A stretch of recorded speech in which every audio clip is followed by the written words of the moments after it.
Hello students, आज हम बात करेंगे class 12 CBSE maths chapter 4 determinants पर। और जैसा आप जानते हैं कि हमने जैसे एक्सरसाइज 4.1 एंड 4.4 में हमने माइनर्स कोफैक्टर्स के ऊपर काम किया था कि माइनर और कोफैक्टर को हम कैसे इवैल्यूएट करते हैं और उसके थ्रू किस तरह से हम डिटरमिनेंट्स को इवैल्यूएट करते हैं।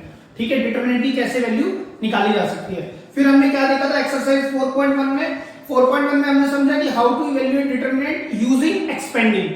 ठीक है, तो बेटे आज हम एक्सरसाइज 4.3 का इंट्रो देंगे जिसमें हम समझेंगे एरिया ऑफ ट्रायंगल कैसे निकाला जाता है। एरिया ऑफ ट्रायंगल, तो जैसा आप जानते हैं एरिया ऑफ ट्रायंगल हम बचपन से पढ़ रहे हैं, लगभग 5th से स्टार्ट हो जाता है आपके यहाँ पर एरिया ऑफ ट्रायंगल निकालना। सबसे पहले जैसे आपने सीखा, अगर मेरे पास राइट एंगल ट्रायंगल गिवन है तो हम क्या फॉर्मूला लगाते हैं, half into base into height.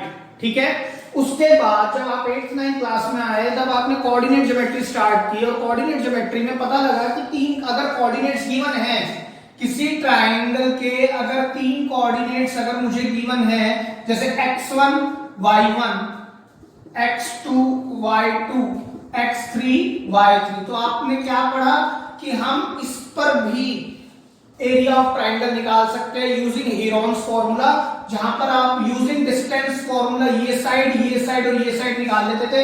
उसके बाद आप एरिया ऑफ ट्रायंगल निकाल लेते हीरोन्स फॉर्मूला से। फिर आप क्लास 10th में आए तो आपने एक मेथड और सीखा, area of triangle using coordinates या area of triangle when the vertices of the triangle is given. Find out the area of triangle when the vertices of the triangle is given.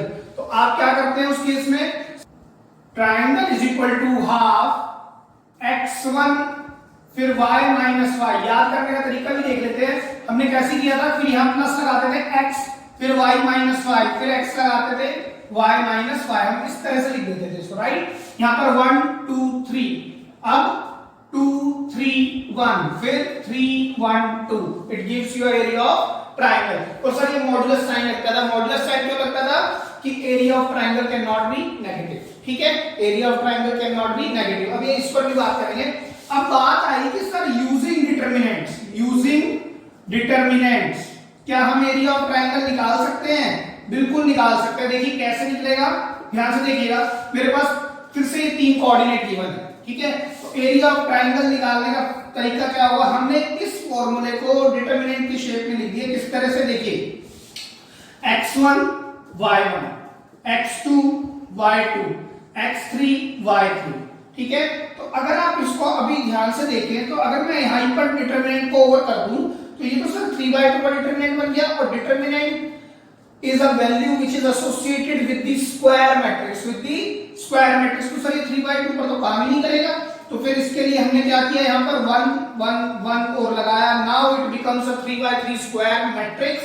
अब मैं इसका determinant calculate कर सकता हूं। तो चलिए let's now expand this determinant और हम इसको एक्सपेंड कर लेते हैं अलोंग दी कॉलम। ठीक है, आपको पता है कि जब कोफैक्टर की जो मैट्रिक्स होती है वो plus minus plus minus plus minus plus minus plus, ये कोफैक्टर होता है। तो मैं अगर अलोंग C1 कर रहा हूं तो प्लस माइनस प्लस लेंगे।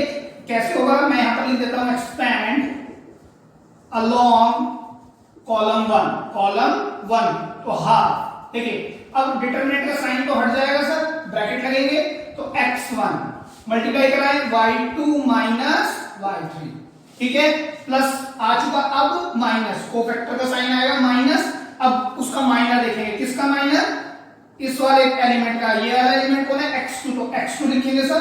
ठीक है, स्मॉल a11, अब माइनर कैसे लिखेंगे सर, इसकी रो छोड़ दो कॉलम छोड़ दो, y1 minus y3 y1 minus y3 plus, अब यहां पर से लेंगे आप x3, अब इसकी रो छोड़ दो कॉलम छोड़ दो, क्या आएगा सर y1 माइनस y2।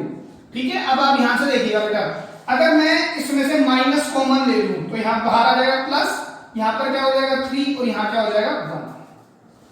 ठीक है, और यही फॉर्मूला आपका ऊपर लिखा हुआ, चेक कर ले, 1 2 3 1 2 3 2 3 1 2 3 1 3 1 2 3 1 2। ठीक है, एक बात।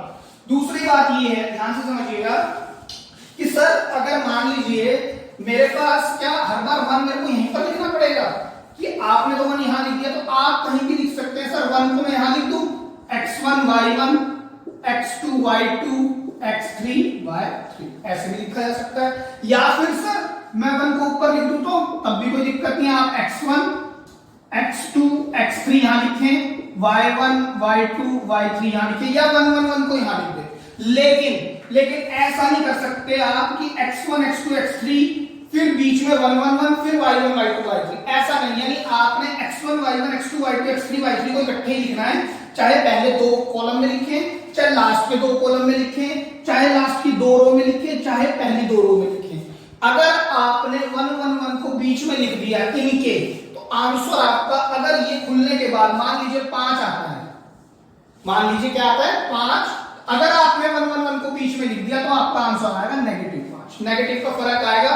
बेटा नेगेटिव क्यों आ रहा है ये मैं एक्सप्लेन करूंगा during the time of exercise 4.2, ठीक है? क्योंकि रो और कॉलम जब ऊपर नीचे होते हैं तो माइनस का नेगेटिव का इंपैक्ट आता है in terms of determinant. Clear है? तो आप याद रखेंगे कि आप किसी भी तरह लिख सकते हैं, बुक ज्यादातर ऐसे लिखती है और ज्यादातर टीचर भी फॉलो करते हैं। हाउएवर आपको बस ये याद रखना है x1 y1 x2 y2 x3 y3 इकट्ठे चलेंगे, यहां पर भी इकट्ठे चलेंगे, 1 1 1 अलग रहेगा इनसे, इन दोनों के बीच में नहीं आएगा, ठीक है? इसी तरह से या तो आप इस तरह से लिख सकते हैं, या x1 y1 x2 y2 x3 y3 को आप r1 और r2 पर ले जाओ और 1 1 1 को सबसे नीचे ले आओ तो भी आंसर सेम आएगा। I hope this is clear, ठीक है? एक काम करते हैं, हम एक एग्जांपल से समझ लेते हैं, आपकी बुक का क्वेश्चन ही ले लेते हैं। चलिए हम question number 1 of exercise 4.3, question number 1 कहता है find the area of triangle whose vertices are given। vertices क्या है 1, 0, 6, 0 and 4, 3, है ना? यही है क्वेश्चन 1 0 6 0 and 4, 3। तो हमें इसका क्या निकालना है एरिया ऑफ ट्रायंगल, ठीक है? तो सर एरिया ऑफ ट्रायंगल निकालते हैं, देखिए निकाल के देखते हैं। ट्रायंगल क्या लेंगे हाफ। अच्छा सर ये 1/2 क्यों आ रहा है यहाँ पे? आपको मालूम नहीं है हाफ बेस इनटू हाइट आपका फॉर्मूला होता था एरिया ऑफ ट्रायंगल का, राइट? और हाफ इसलिए भी लगाया जाता है क्योंकि पैरेललोग्राम को ट्रायंगल दो भागों में तोड़ देता है, तो इसलिए हाफ आता है। मीनिंग एक पैरेललोग्राम के अंदर दो ट्रायंगल बनते हैं, तो वहीं से ये हाफ आता है। क्लियर है? अब देखिए फॉर्मूला कैसे लिख दिया हमने। अब आपको पता है ये x1 है, ये y1 है, ये x2 है, ये y2 है, ये x3 है और ये y3 है। तो आप 1 0 6 0 4 3, ठीक है सर? 1 1 1 यहां, ठीक है? आपने एक्सपेंड करना है, एक्सपेंड अलोंग। आप बताएं किसके अलोंग एक्सपेंड करना चाहिए? मैंने बताया था लास्ट क्लास में एक्सपेंड उसके अलोंग करें जहां मैक्सिमम 0 है, to get the answer easily and quickly. तो सर इसमें सबसे ज्यादा 0 है, इस कॉलम 2 में, तो ट्रायंगल का फॉर्मूला हाफ। अब सर एक्सपेंड करना है, तो अब ये डिटरमिनेंट का साइन खत्म। डिटरमिनेंट का साइन खत्म होने के बाद देखिए इसके जो कोफैक्टर होते हैं क्या होते हैं, ध्यान से देखिए प्लस माइनस प्लस, है ना? या प्लस माइनस प्लस, ऐसे भी तो सोच सकते हैं plus minus plus, minus plus minus, plus minus plus. और मैंने बताया था ये चीज है आप ऊपर से लगाओ चाहे आगे से लगाओ, रिजल्ट हमेशा सेम रहता है। यहां से लगाओ plus minus plus, minus plus minus, तो सर -3। क्लियर है? अब -3 की आप रो को भी छोड़ दें, कॉलम भी छोड़ दें, तो अब 1 की मल्टीप्लाई 1 से डायरेक्ट कर सकते हैं। आपको कोफैक्ट माइनर की मैट्रिक्स, माइनर का डिटरमिनेंट लिखने की बार बार जरूरत नहीं है। तो 1 into 1 -6, ठीक है? तो half -3 into -5 is the answer 15/2 which is 7.5. It is the area square units. I hope this is clear, ठीक है? अच्छा सर मैं इस 1 1 1 को कहीं और रख सकता था? हाँ देखो मैं चेक कराता हूं आपको। 1 1 1 1, अब की बार क्या लेना मुझे x1 x2 x3। x1 क्या है 1 6 4, फिर क्या है 0 0 3। अब एक्सपेंड किसके अलोंग करेंगे सर? एक्सपेंड अलोंग r3 कराएं, तो सर यहां पर क्या आएगा plus minus plus, minus plus minus, plus minus plus, तो 3। इसकी रो छोड़ दो, कॉलम छोड़ दो, 6 - 1 कितना आएगा आंसर सर? अगेन 15। 15 के साथ हाफ तो यहां पर चल ही रहा है, तो इनटू में हाफ, तो आंसर क्या है 7.5 स्क्वायर यूनिट्स अगेन। ठीक है, एक बात और चेक कराता हूं जो मैंने आपको भी कहा था कि अगर मैंने 1 बीच में लगा दिया तो आंसर कैसा होगा। देखिए मैं इसी को रब करता हूं, यहीं पर बताता हूं, देखिए ध्यान से देखिएगा। मान लीजिए मैंने क्या किया, जो मैंने आपको कहा था कि अगर मैं इन कोऑर्डिनेट्स के बीच में 1 1 1 को लिख दूं, 1 0 6 0 4 3, अब मैंने 1 1 1 यहां पर लगा दिया और मेरे को एक्सपेंड किसके अलोंग करना चाहिए, जिस कॉलम या जिस रो में मैक्सिमम 0 है, तो यहाँ कॉलम 3 है तो एक्सपेंड अलोंग कॉलम 3।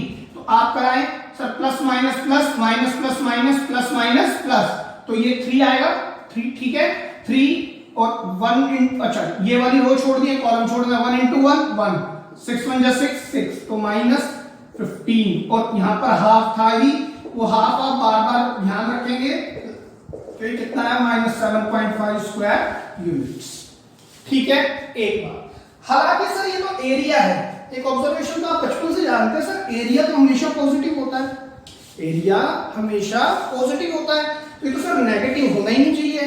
तो ये बात बहुत बढ़िया है कि आपने एरिया चाहे पॉजिटिव निकले चाहे नेगेटिव निकले, we have to consider number 1 absolute area, मतलब हमें हमेशा क्या कंसीडर करना है, एब्सोल्यूट, विदाउट साइन, ना प्लस ना माइनस, हमें हमेशा 7.5 ही कंसीडर करना है। अगर मैंने फिर निकाला, मान लीजिए मैंने ये मेथड अडॉप्ट किया, हालांकि सर ऐसे कर सकते हैं, नहीं आप इसको पेपर में ऐसे नहीं करेंगे, ठीक है, हालांकि आप आंसर वही लेके आएंगे बट आप ऐसे नहीं करेंगे, क्यों, क्योंकि यहां पर एरिया हमेशा गलत आएगा, नेगेटिव आएगा, तो आप उस नेगेटिव से अगर बच सकते हैं तो बचेंगे, ठीक है, बच सकते हैं तो आप जरूर बचेंगे कि सर मैं नेगेटिव से बच सकता हूं, 1 को बीच में नहीं लेंगे, कोऑर्डिनेट्स के बीच में नहीं लेंगे, ठीक है। लेकिन सर अगर मैं इसी मेथड से चला और एरिया निकला है नेगेटिव, तो सर एरिया नेगेटिव हो सकता है, नहीं, area can not be negative, आप हमेशा एब्सोल्यूट वैल्यू लेंगे। अगर यहां पर नेगेटिव 7.5 होता तो आप 7.5 ही लेंगे। एक बात, ठीक है, आप इसको लिख लीजिए, फिर मैं एक दो ऑब्जर्वेशन और बताता हूं। तो देखिए बेटा, हमने अभी तक पढ़ लिया area of triangle using determinant का क्या फॉर्मूला है, वो ये है, और ये ज्यादा इजी है, चेक करें, ये बहुत आसान है लिखना, रादर देन कि वो जो हम फॉर्मूला 10th क्लास में पढ़ के आए हैं उससे भी आसान पड़ता है डिटरमिनेंट्स, ठीक है। दूसरी बात, आप 1 1 1 को कभी कोऑर्डिनेट के बीच में नहीं लिखेंगे, ऑल्दो आंसर पर कोई फर्क नहीं पड़ेगा, लेकिन जो मेथोडोलॉजी मैक्सिमम टीचर फॉलो करते हैं कि 1 1 1 को वो सेपरेटली लिखते हैं x1 y1 से, आप भी वही करें, क्लियर है। तीसरी बात सर, इसकी कुछ ऑब्जर्वेशन है, देखिए क्या, जैसे नंबर 1 आपने हमेशा एब्सोल्यूट आंसर को कंसीडर करना है, अभी मैंने बताया एब्सोल्यूट आंसर, मतलब अगर ये एरिया खुलने के बाद नेगेटिव आ जाए तो आप उस नेगेटिव का इंपैक्ट हटा देंगे, आप उसको सिर्फ नंबर लेंगे, उसका पॉजिटिव नेगेटिव दोनों को आप हटा देंगे, क्लियर है, साइन को आप हटा देंगे, एब्सोल्यूट वैल्यू लेंगे, मतलब प्लस माइनस 3 अगर वैल्यू आ रही है तो इसको सबको हटा देंगे, आप इसको लेंगे, this is your answer, clear है। अच्छा, दूसरी बात, if area is given use both positive and negative value of determinant for calculation. मैं अभी आपको बताता हूं, देखिए ध्यान से समझिएगा। तो मान लीजिए मैंने डिटरमिनेंट लिया जैसे 1 2 x1 y1 ले लिया मैंने 2, ये 3 ले लिया मैंने, ये k ले लिया, ये 4 ले लिया, ठीक है, यहां 1 1 1 ले लिया। अब इस डिटरमिनेंट की वैल्यू मुझे गिवन है, मतलब एरिया मुझे गिवन है, मैंने मान लिया 4, एरिया मेरे पास क्या है 4, मेरे पास एरिया गिवन है, ठीक है, मुझे क्या निकालना है, ये एलिमेंट निकालना है। बेटा ध्यान से समझना, दो केस बन सकते हैं सर, k की वैल्यू मान लीजिए k की वैल्यू 2 आई, k की वैल्यू अगर 2 हो और इस डिटरमिनेंट को खोलने के बाद, अगेन मैं बोल रहा हूं, सपोज करें, लेट करें k की वैल्यू 2 हो और जब मैंने इसको खोला हो, जब मैंने इसको ओपन किया हो, k की जगह पर क्या रख के, k की जगह पर मैंने क्या ले लिया हो, 2 ले लिया हो, और जब मैं इस डिटरमिनेंट को ओपन करने लगा तो आंसर क्या आ गया, 4 आ गया, आंसर क्या आ गया, 4 आ गया। तो मैंने कहा ठीक है भाई, k की वैल्यू पक्का 2 होगी, लेकिन ऐसा भी तो हो सकता है कि सर k की वैल्यू -2 और मैंने फिर इसको खोलना स्टार्ट किया डिटरमिनेंट को, तो ऑब्वियस सी बात है सर, जो वैल्यू ये दे रहा था वो वैल्यू ये तो नहीं देगा, नेगेटिव इंपैक्ट कहीं ना कहीं तो आएगा ही। डिटरमिनेंट की जो वैल्यू इससे आ रही थी, इससे डिटरमिनेंट की वैल्यू क्या निकाल के लाने था, 4, तो सर ऑब्वियस सी बात है, इससे जो डिटरमिनेंट की वैल्यू आएगी वो नेगेटिव के साथ आनी चाहिए, लेकिन क्योंकि डिटरमिनेंट क्या कंसिस्ट कर रहा है यहाँ पर, एरिया, तो जब ये बोल रहा है कि एरिया निकाल के लाना है तो एरिया तो हमें एब्सोल्यूट कंसीडर करना है, मतलब मॉड्यूलस में, तो ये तो 4 आएगा, तो इसका मतलब तो ये हुआ सर k की वैल्यू 2 भी हो सकती है, k की वैल्यू -2 भी हो सकती है, लेकिन एरिया हमेशा पॉजिटिव होता है तो वो तो 4 ही रहेगा। हमेशा एब्सोल्यूट होता है वो तो सर हमेशा यानी कि कभी नेगेटिव लगेगा ही नहीं उसके आगे। लेकिन के की वैल्यू तो प्लस माइनस में भी हो सकती है ना बेटा, ऐसा थोड़ी है डिटरमिनेंट में नेगेटिव की वैल्यू नहीं होती, डिटरमिनेंट में तो नेगेटिव होती है। तो डिटरमिनेंट खुलने के बाद अगर वो एरिया आ रहा है तो एरिया तो सर आपको एब्सोल्यूट लेना है, तो हो सकता है ये तो 4 हो लेकिन यहाँ पर के की वैल्यू क्या हो, पॉजिटिव हो या नेगेटिव हो। तो ऐसे केस में जब आपको के निकालना है तो आप इसको खोलने से पहले प्लस और माइनस का एरिया लेना पड़ेगा आपने, to get the value of K, to get the value of K. हालांकि इस तरह का कुछ क्वेश्चन आपकी एक्सरसाइज में मैं जब भी इसको समझाऊंगा लेकिन आप समझ लीजिए। तीसरी बात, if area of triangle becomes zero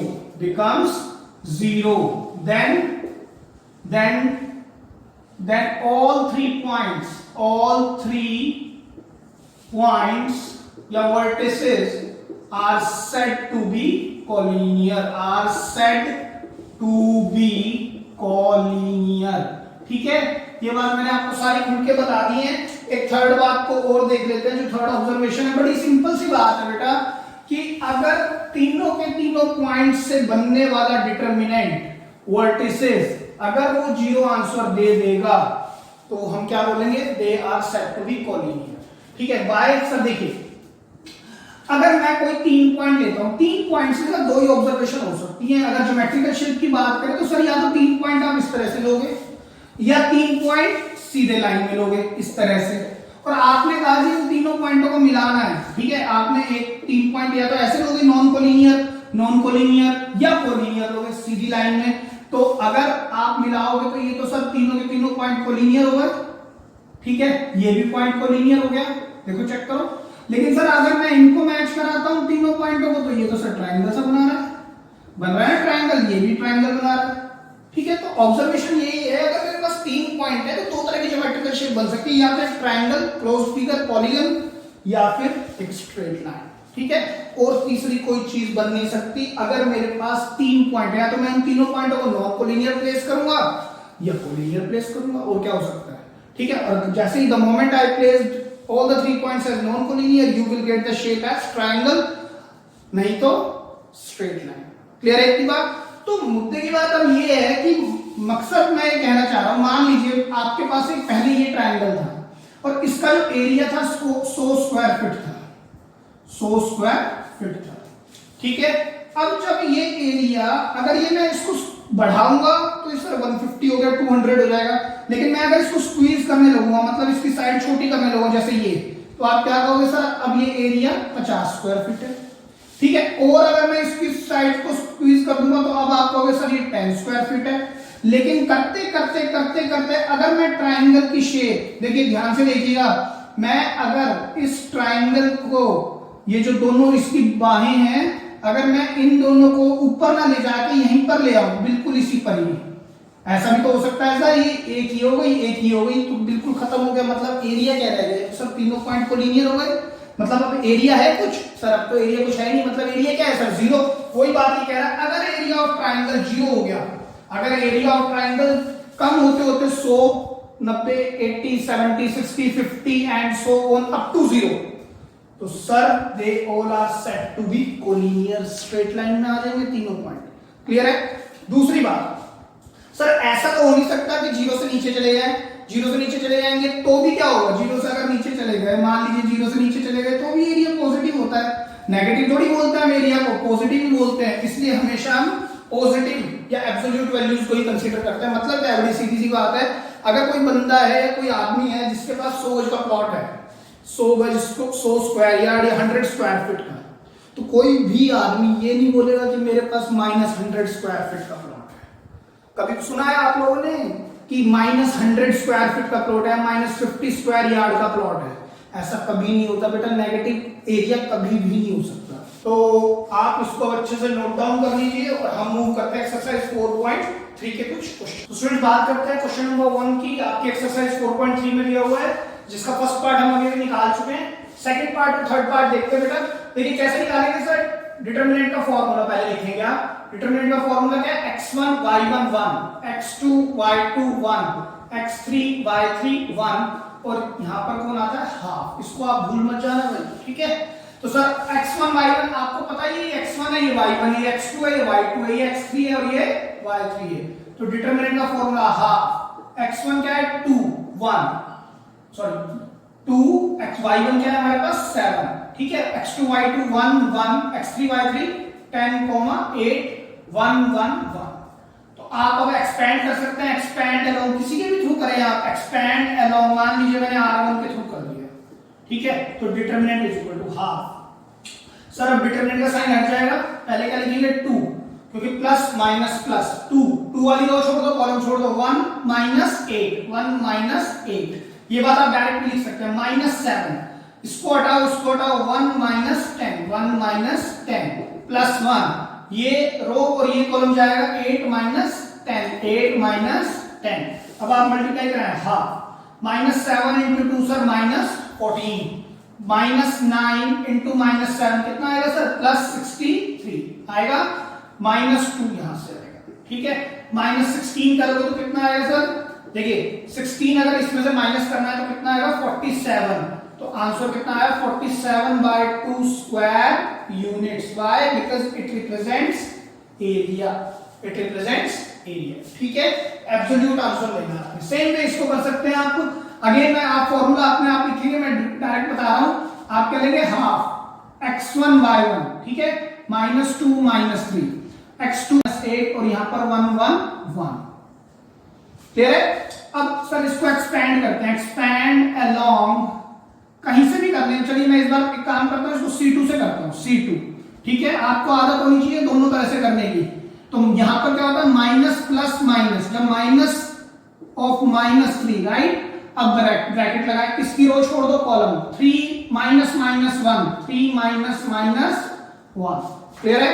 अब सर यहां पर माइनस हो गया, यहां पर कौन आएगा +2, तो बेटा इसकी रो छोड़ दो कॉलम छोड़ दो, कौन आएगा सर -2 -1, ठीक है।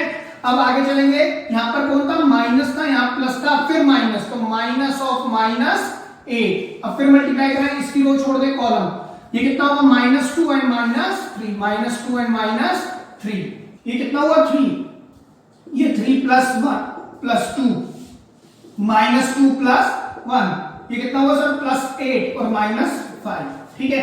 हाफ 4 4 3 12 -2 और ये कितना आएगा -40, तो -42 कितना हो गया, -42 + 12 -30 अपॉन 2 सर कितना आया -15 आएगा ना triangle, but area of triangle can not be negative, तो hence therefore the triangle will be 15 square units. मैंने कहा ना आपने प्लस माइनस का साइन हटा देना है, आपने हमेशा एब्सोल्यूट आंसर लेना है, दैट्स इट, ठीक है। लिख लीजिए। तो स्टूडेंट्स बात करते हैं क्वेश्चन नंबर 2 की।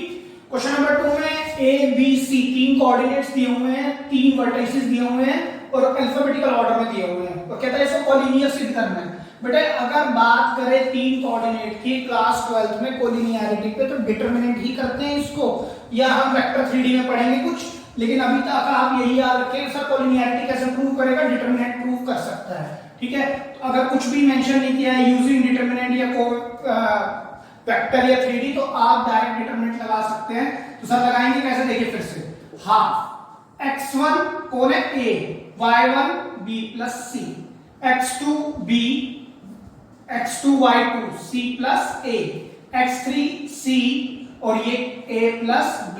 तो डिटरमिनेंट को पूरा करने के लिए 1 1 1 और ये आपका इस तरह से, ठीक है। ऑल्दो बेटा एक्सरसाइज 4.2 में बार-बार बोल रहा हूं, एक्सरसाइज 4.2 पर हम ज्यादातर अल्फाबेटिकल पर काम करते हैं या वेरिएबल्स पर काम करते हैं x y z पर, लेकिन फिर भी क्योंकि हमने एक्सरसाइज 4.2 अभी नहीं की है, तो मैं इसको सिंपल एक्सपेंडिंग से करूंगा। हालांकि there is an easiest way to do such kind of determinants as पर एक्सरसाइज 4.2 यूजिंग प्रॉपर्टीज, क्लियर है। तो इसको जब मैं वहां पर जाएंगे तो हम इस तरह के क्वेश्चन खूब सारे करेंगे कि हम इनको किस तरह से सॉल्व कर सकते हैं यूजिंग प्रॉपर्टी, लेकिन अभी हम इनको एक्सपेंडिंग से ही करेंगे, क्लियर है। तो देखिए कैसे करते हैं, यूजिंग या एक्सपेंड अलोंग, पता है किसके एक्सपेंड किसके अलोंग करते हैं, चलिए C3 के अलोंग करते हैं इस बार, ठीक है। तो ट्रायंगल हाफ, सर सबसे पहले ये plus minus plus minus plus minus plus minus plus, कैसे भी कर लें 1। सर इसकी रो हटाओ कॉलम, तो ये क्वांटिटी बचेगी क्या, देखिए b को मल्टीप्लाई होना है a प्लस b से, b को मल्टीप्लाई किससे करना है, इससे, माइनस c प्लस a और फिर ब्रैकेट क्लोज। अब ये वाला -1, अब क्या करेंगे सर, इस रो को हटाओ कॉलम को हटाओ, तो a को किससे मल्टीप्लाई कराना है, a प्लस b से, माइनस c को किससे मल्टीप्लाई कराना है, b प्लस c से, ठीक है, +1। अब सर इसका रो हटाओ कॉलम हटाओ, तो a को किससे मल्टीप्लाई कराना है, c प्लस a से, माइनस b को किससे कराना है, b प्लस c से, और ये ब्रैकेट क्लोज। क्लियर है? तो देखिए अब क्या करेंगे, हाफ, सिर्फ b को इससे मल्टीप्लाई कराओ, b a, और ये कितना होगा, b स्क्वायर, ठीक है, minus c square minus a c, ठीक है। आगे चलिए, अब देखिए a को a स्क्वायर आ जाएगा, यहां से क्या आएगा, a स्क्वायर, यहां से ab, अब मैं माइनस भी खोल दूं तो माइनस a स्क्वायर और माइनस ab। क्लियर है? अब देखिए ये कितना आएगा, माइनस bc, और ये कितना आएगा, माइनस c स्क्वायर, क्योंकि मैंने नेगेटिव का साइन हटा दिया है तो ये प्लस ये प्लस। क्लियर है? आप एक एक करके भी खोल सकते हैं और मैंने डायरेक्ट खोल दिया, बस इतना ही फर्क है। आगे चले, a को c से मल्टीप्लाई कराएंगे, ac, फिर a square minus b square minus bc, ठीक है। अब देखिए कुछ कटता है सर, b स्क्वायर से b स्क्वायर कैंसिल हो रहा है, ab है ये, c square negative c square positive, ac negative ac positive, negative a square plus a square plus bc minus bc, क्या आ गया ये, हाफ मल्टीप्लाई 0 विल बी 0। तो एरिया ऑफ ट्राइंगल अगर 0 है तो it means all the three vertices या all the three coordinates of the triangle are collinear। ये बात आप नीचे लिख देंगे, ठीक है। तो चलिए स्टूडेंट देखते हैं एक अच्छा क्वेश्चन, कहता है find the value of k if area of triangle is 4 square units and the vertices are given below, ठीक है। क्या निकालना है, हमें k की वैल्यू निकालनी है। देखिए एक k इसमें दिया हुआ है और एक k इसमें भी दिया हुआ है, ठीक है। तो निकालेंगे कैसे, यूजिंग डिटरमिनेंट्स। देखिए आपको पता है डिटरमिनेंट का फॉर्मूला, पहले लिखेंगे half of x1 y1 x2 y2 x3 y3 1 1 1, ठीक है। अब आप इस फॉर्मूले को रखें, x1 कितना है sir k, y1 0, x2 4, y2 0, x3 0, y3 sir 2 1 1 1, ठीक है।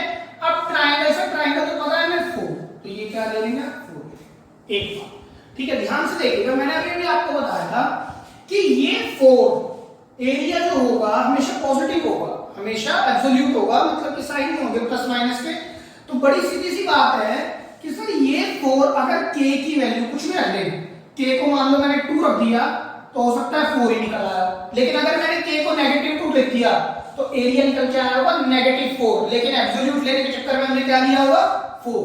तो इसका मतलब ये है k की वैल्यू तो 2 हो सकती है, पॉजिटिव भी और नेगेटिव भी। हाँ बिल्कुल हो सकती है पॉजिटिव भी और नेगेटिव भी। तो उस पॉजिटिव और नेगेटिव को इंपैक्ट को लेने के लिए कि k की किस किस वैल्यू के लिए अगर इस डिटरमिनेंट को ओपन किया जाए तो हमें एरिया क्या निकले 4 निकले। तो हम इसलिए k की पॉजिटिव और नेगेटिव वैल्यू के लिए हम डिटरमिनेंट को 2 बार खोलेंगे, प्लस माइनस के लिए, तो हम प्लस माइनस को इधर रख देंगे।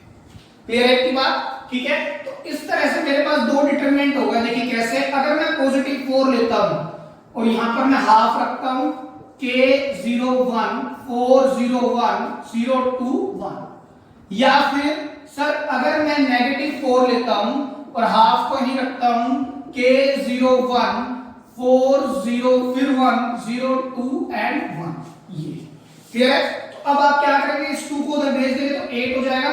यहां पर क्या रहा, k 0 1 4 0 1 0 2 1, क्लियर है। अब आप इसको एक्सपेंड कर दें, एक्सपेंड अलोंग, एक्सपेंड अलोंग, किसके अलोंग एक्सपेंड करना चाहिए सर, C2 से आसान रहेगा। क्यों रहेगा, क्योंकि 2 0 है तो C2 के जो कोफैक्टर होते हैं साइन माइनस कैसे होते हैं, plus minus plus minus plus minus. तो अगर मैं इसको खोलूंगा तो नेगेटिव तो 2 लूंगा सर मैं, है ना, माइनस प्लस माइनस। सर ऊपर वालों को लिखने की जरूरत नहीं है ना, क्योंकि 0 मल्टीप्लाई सम माइनस 0, फिर 0 मल्टीप्लाई सम माइनस फिर 0, तो -2, ठीक है। अब आप बताएं, इसकी रो छोड़ दो, कॉलम छोड़ दो, 1 into k माइनस 4 into 1, और यहां पर कौन है 8, ठीक है। अब अगर इस -2 को मैं इधर कर दूं, इसको -2 को इधर कर दूं तो क्या बन जाएगा -4, या इसको इस तरह से काट दो, -4 हो गया is equal to k minus 4। तो अगर मैं इस -4 को इधर ले आऊं तो k बिकम्स 0। k कितना आ गया 0। तो एक बात समझ में क्या आई, अगर मैं k की वैल्यू को 0 रख दूं, k की वैल्यू को 0 रख दूं, k की वैल्यू को 0 अगर मैं यहां रख दूं और इसको पूरे को सॉल्व कर दूं तो आपको एरिया ऑफ ट्रायंगल क्या मिलने वाला है, 4 मिलने वाला है। एक बात। दूसरी बात, अगर मैं अब इसको 2 को इधर ले आऊं तो ये क्या मिलेगा -8 k 4 0 0 0 2 1 1 1। Expand along C2 again, along C2, क्योंकि सर वो आसान रहेगा तो negative of 8 is equal to, यहां से कौन आएगा -2, यहां से सर इसकी रो छोड़ दो कॉलम तो k माइनस 4। अब बेटा देखो नेगेटिव से नेगेटिव खत्म, 2 4 जा 8, तो 4 is equal to k minus 4। तो k क्या आ गया सर 8। तो यानी k की दो वैल्यू आई, k की क्या क्या वैल्यू आई सर, एक तो आई 0 एंड 8, दो वैल्यू आई 0 एंड 8। अगर मैं 0 रखता हूं k की जगह तो आप इसको एक्सपेंड कर दूं तो भी आंसर मुझे एरिया क्या मिलेगा, 4 मिलेगा, और k को मैं 8 रखता हूं तो भी मुझे क्या मिलेगा, एरिया 4 मिलेगा। तो आपको ध्यान रखना है जब आपको किसी भी एलिमेंट की वैल्यू निकालनी होगी तो आपने प्लस माइनस दोनों साइन कंसीडर करने होंगे। क्लियर है। सेम फिर इसको करेंगे आप, कैसे करेंगे sir, triangle is equal to half x1 sir -2 x1 y1 0 x2 y2 x3 y3 और यहां 1 1 1। ठीक है। अब फिर से सर, क्योंकि ट्रायंगल आपको पता है कितना लिया है ट्रायंगल सर 4 को हम अगेन प्लस माइनस के साथ ही लेंगे। ठीक है। अब आपके पास अगेन दो केस बन गए, दो डिटरमिनेंट बन जाएंगे सर। एक तो positive 4 is equal to half of -2 0 0, यहां पर क्या आएगा 0 4 k 1 1 1। ठीक है। इस 2 को उधर भेज दूंगा तो 8, यहां पर क्या रह जाएगा सर -2 0 0 0 4 k 1 1 1। अगेन सर खोल तो मैं किस भी तरह से सकता हूं डिटरमिनेंट को, चाहे मैं कैसे भी ओपन करूं, चाहे रो 1 से रो 2 से रो 3 से C1 से C2 से C3 से, रिजल्ट सेम आएगा, लेकिन दो जीरो जहां पर है मैं उसी से खोल देता हूं। Expand along C1, expand along C1, तो 8 इज इक्वल टू क्या होगा sir -2 plus plus minus minus. ठीक है। अब सर इसकी रो छोड़ दो कॉलम छोड़ दो, 4 माइनस k -2 4। ठीक है। अब अगर इसको -4 को इधर कर दूं 4 माइनस k, अगर इस 4 को इधर ले आऊंगा तो नेगेटिव हो जाएगा, तो -k इज इक्वल टू -8, तो k की वैल्यू क्या आई, फिर से 8 आई, एक वैल्यू क्या आई 8 आई। दूसरा देखते हैं, अब मैं -4 कंसीडर करता हूं, हाफ ऑफ -2 0 1 0 4 1 0 k 1। ठीक है। एक्सपेंड करेंगे इसको तो -8। ठीक है। ध्यान से देखिए, मैं इसको दोबारा एक्सपेंड कर रहा हूं, ये पहले एक बार लिख देता हूं, -2 0 0 0 4 k 1 1 1। Expand along C1। ठीक है। तो -8 -2, रो छोड़ दो column, 4 minus k 4 minus k, negative से नेगेटिव खत्म, 2 4 जा 8, तो 4 is equal to 4 minus k, 4 से 4 भी खत्म, तो k क्या आ गया सर 0। तो अगेन इसकी भी वैल्यू क्या आ रही है 0,8, दोनों का आंसर क्या आ रहा है 0,8। मतलब जब जब आप k की जगह पर 0 या 8 रखेंगे तब तब आपको एरिया 4 ही मिलेगा इस वाले डिटरमिनेंट में, और जब जब आप 0 और 8 इस वाले डिटरमिनेंट में k की वैल्यू रखेंगे, या तो 0 रखो या 8, तो भी आपको आंसर एरिया क्या मिलेगा 4 मिलेगा। होप दिस इज क्लियर, आप लिख लीजिए। तो स्टूडेंट्स बात करते हैं find the equation of line. जो क्वेश्चन नंबर 4 है, कहता है find the equation of line joining 2 points 1 2 and 3 6 using determinants. उसमें भी इसी तरह से कहता है find the equation of line joining these 2 points using determinants. आपको मालूम है कि हमने बहुत तरीके से इक्वेशन ऑफ लाइन सीखी थी स्ट्रेट लाइंस चैप्टर में, चैप्टर नंबर 10 ऑफ क्लास 11। ठीक है। टेक्स्ट बुक जो एनसीईआरटी में चैप्टर 10 दिया हुआ है उसके अंदर भी हमने इक्वेशन ऑफ लाइन कई तरीके से बनानी सीखी थी, कि भाई एक पॉइंट गिवन है, स्लोप गिवन है, या 2 पॉइंट फॉर्म, ठीक है, इंटरसेप्ट फॉर्म, नॉर्मल फॉर्म, बहुत तरीके से हमने लाइन बनानी सीखी थी। लेकिन अब क्या कहता है यूजिंग डिटरमिनेंट्स, तो इस तरह से भी लाइन बनाई जा सकती है। देखिए कैसे, देखिए आपको मालूम है ट्रायंगल का फॉर्मूला होता है half of x1 y1 x2 y2 x3 y3 1 1 1। आप जानते हैं सर मेरे पास x1 y1 तो है, तो 1 2 3 6, यहां तो 1 1 1 आएगा। तो एक काम करेंगे हम, late the third coordinate of triangle BX, y, x3 y3 ना दे, x, y ले, क्योंकि इक्वेशन हमेशा x और y जनरल रिप्रेजेंटेशन की जाती है बेटा x और y से। ठीक है बेटा, इतनी बात तो सर हो गई क्लियर। अब आप अच्छे से जानते हैं कि सर हमें निकालना क्या है, लाइन की इक्वेशन। लाइन की इक्वेशन का मतलब ट्राइंगल क्या होगा, लाइन की इक्वेशन, लाइन की इक्वेशन निकालनी है तो एरिया क्या होगा सर, लाइन निकाल रहे हैं ना, तीनों पॉइंट, ये जो तीनों पॉइंट हैं ये कहां होंगे, एक लाइन में होंगे। यहां पर कौन है, 1 2 है, यहां 3 6 है और यहां क्या है, x y। तो ऑब्वियस सी बात है सर, जब ये तीनों पॉइंट ही एक ही लाइन में है तो एरिया नाम की चीज तो कुछ है ही नहीं, मतलब एरिया है क्या सर, वो तो जीरो है। और इस क्वांटिटी को हम एक्सपेंड कर सकते हैं, एक्सपेंड अलोंग r1 से कर देते हैं सर, r1 ले ली, हाफ ब्रैकेट लगाया 1 6 माइनस y, क्योंकि 1 की हमने रो भी छोड़ दी, कॉलम भी, तो 6 माइनस y। अब कौन आएगा, कोफैक्टर का sign negative, negative 2 sir, 3 minus x। अब सर कौन आएगा, पॉजिटिव 1 सर, इसकी रो छोड़ दो, कॉलम, तो 3y माइनस 6x। तो कितना हो गया, हाफ। यहां पर क्या है, 6 minus y minus 6 plus 2x plus 3y minus 6x is equal to 0। अच्छा, ये हाफ कब चले जाएगा तो 0 हो जाएगा, राइट। 6 से सर 6 कैंसिल हो गया, 3y में से y गए 2y, है ना, और minus 6x plus 2x sir minus का 4x। अगर मैं इसमें से 2 कॉमन ले लूं और मैं क्या लिख सकता हूं, 0 is equal to y minus 2x लिख सकता हूं। इसको मैं फर्दर, क्योंकि हमारी आदत क्या होती है जनरल फॉर्म लिखने की, तो पहले मैं 2x लिखता हूं, फिर माइनस y इक्वल टू 0। अगर मैं इसमें से नेगेटिव कॉमन निकाल के उसको भी उधर डाल दूं तो मैं इसको ऐसे लिख सकता हूं, ax plus by plus c की फॉर्म में भी हम इसको रिप्रेजेंट कर सकते हैं। ठीक है, जनरल फॉर्म में सेम वे इसको करेंगे। ये मेरे पास x1 y1 है, x2 y2, x3 y3 को हम xy ही ले लेंगे, तो triangle is equal to half of 3 1 9 3 xy 1 1 1। Clear है। आपको पता है कि लाइन की निकालनी है इक्वेशन, तो एरिया तो 0 हो गया, 3 9x 1 3y 1 1 1। बेटा this has to be try by yourself. आप इसको अपने आप ट्राई करेंगे और इसका आंसर कमेंट सेक्शन में देंगे आप लोग मुझे। ठीक है, ये बहुत ही आसान टॉपिक है, अपने आप कर सकते हैं। तो स्टूडेंट्स देखते हैं अगेन एक और क्वेश्चन जो हम कर चुके हैं। हालांकि the area of triangle is 35 square units with vertices this, के आपको ढूंढ के बताना है। बेटा बड़ी सीधी सी बात है, अभी भी हमने इस तरह का क्वेश्चन किया है। आप सबसे पहले क्या लिखेंगे, डिटरमिनेंट का formula half of x1 y1 x2 y2 x3 y3 और डिटरमिनेंट को पूरा करेंगे बाय 1 1 1। क्लियर है। अब सर डिटरमिनेंट हमें पता है कितना है, 35, मतलब एरिया हमें पता है कितना है, 35। x1 y1 भी मुझे पता है, वो है 2 6, ये है 5 4, ये है k 4 और 1 1 1। तो k को हम क्या लेंगे, प्लस और माइनस दोनों कंसीडर करेंगे, क्योंकि चाहे प्लस हो के चाहे माइनस हो के, लेकिन एरिया हमेशा एब्सोल्यूट आएगा 35, तो मैं दोनों तरह से लूंगा, प्लस और माइनस। ठीक है, तो एक बार हम पॉजिटिव कंसीडर करेंगे, एक बार हम नेगेटिव। तो मैं इधर करता हूं, एक बार मैंने लिया 35 is equal to half of 2 5k minus 6 4 4 1 1 1। तो आप एक्सपेंड करेंगे अलोंग r1, तो 35 को इसको उधर भेज सकते हैं, तो ये हो जाएगा 70।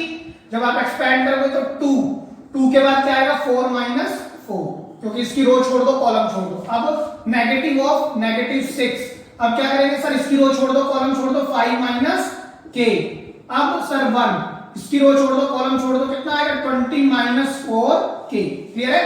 अब आगे क्या करेंगे सर, ये तो क्वांटिटी हो गई 0, तो ये प्लस 6 5 जा 36 प्लस माइनस माइनस, तो माइनस 6k। ठीक है, प्लस 20 माइनस 4k और ये कितना है 70। 30 और 20 50, 50 इधर आएंगे तो ये बन गया 20 माइनस माइनस 10k। तो k कितना आ गया सर, 1 माइनस 2, k कितना आ गया, माइनस 2। तो सर ये आंसर भी ठीक लग रहा है, ये भी ठीक लग रहा है और ये भी ठीक लग रहा है। एक और देखते हैं। अब की बार हम नेगेटिव ऑफ 35 लेंगे, which will be equal to again half of 2 5k minus 6 4 4 1 1 1। Again expand करते हैं इसको along r1, expanding along r1, तो इधर आएगा तो सर ये नेगेटिव 70 होगा, ये कितना हो जाएगा, ट्वाइस ऑफ, देखो बेसिकली यही तो लिखना है हमें, नहीं तो आप यहां से देख लो 2 sir 4 minus 4 minus of minus 6। अब क्या आएगा सर, इसकी रो छोड़ दो कॉलम, तो 5 माइनस k प्लस, अब 1 लेंगे, 5 4 20 माइनस 4 टाइम्स k। क्लियर है?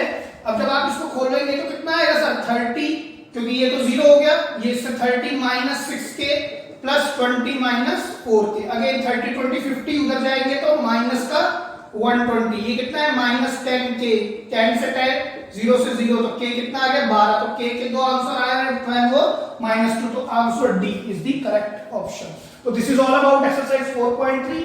एक इसका अच्छा एग्जांपल है, उसको भी डिस्कस कर लेते हैं। तो स्टूडेंट्स देखते हैं एग्जांपल नंबर 18। बेटा कुछ नहीं है, थोड़ा सा लंबा क्वेश्चन है, इसमें 2-3 क्वेश्चन पूछे हैं उसने। पहला क्वेश्चन कहता है find the equation of line joining A be using determinants. ठीक है, अभी हम यहीं तक पढ़ते हैं इस क्वेश्चन को, यहां तक। क्या कहता है, find the equation of line. आप देखो आपकी बुक की एक्सरसाइज क्वेश्चन नंबर 4 इसी तरह का क्वेश्चन चेक करो। ठीक है, क्या कहता है इक्वेशन ऑफ लाइन निकालनी, तो निकलवाते हैं equation of line A B. Equation of line A B कैसे निकालेंगे sir, determinant is equal to half of x1 कितना है 1 3 0 0 और x3 y3 को क्या ले लेंगे हम सर, x और y। इक्वेशन निकाल देना, इक्वेशन हमेशा जनरल वेरिएबल्स में लिखते हैं x y की फॉर्म में। ठीक है, x y और यहां पर 1 1 1। ठीक है sir, because it is an equation of line, तो ट्रायंगल का एरिया 0 होगा हाफ। अब एक्सपेंड कर दो इसको, एक्सपेंड अलोंग, किसके अलोंग करना चाहिए सर, R3 के R2 के अलोंग करो सर। रीजन, दो जीरो बैठे हुए हैं, तो यहां पर क्या होता है माइनस प्लस माइनस, तो यहां कौन आएगा -1। ठीक है, -1 के साथ कौन मल्टीप्लाई होने वाला है सर, -1 के साथ कौन मल्टीप्लाई होगा सर, उसकी रो छोड़ दो कॉलम छोड़ दो, तो y माइनस 3 ऑफ x, ये तो होगा, और ये उधर चला जाएगा तो 0, तो ये 0 is equal to -y plus 3x और 3x minus y is equal to 0 is the equation of AB line, is the equation of line AB। ठीक है, इतनी बात। आगे क्या कहता है, and find क्या करना है आपको, k if point this is a point such that area of triangle ABD is this। Basically कहने का मकसद ये हुआ कि अब मेरे पास 3 पॉइंट फिर आ रहे हैं, 1 3 B है और D है स्मॉल k 0। अब मैं अगर दोबारा से फॉर्मूला लिखूं तो फॉर्मूला क्या होगा, हाफ ऑफ 1 3 0 0 स्मॉल के 0 1 1 1। ठीक है, अब मुझे ट्रायंगल बताया होगा, उसने ट्रायंगल कितना दिया हुआ है, एरिया कितना दिया हुआ है सर 3। अब मेरे को 3 लेना, और k क्या होगा sir, again positive and negative. This is again your homework. आप मुझे k की वैल्यूज निकाल के बताएंगे कि क्या आई हैं इन द कमेंट सेक्शन, और अगर कोई आपको डाउट आता है तो बेटा feel free to ask me, write it down into the comment and please आप इन वीडियोस को बार-बार वॉच करें। तो बेटा this is all about exercise 4.3। अब बेटा नेक्स्ट लेक्चर में हम बात करेंगे इनवर्स को किस तरह से फाइंड आउट करते हैं डिटरमिनेंट्स में, जैसे हमने इनवर्स निकाला था मैट्रिसेस में। क्लियर है? तो by saying this, thank you so much and please do like share and subscribe our channel. Thank you so much.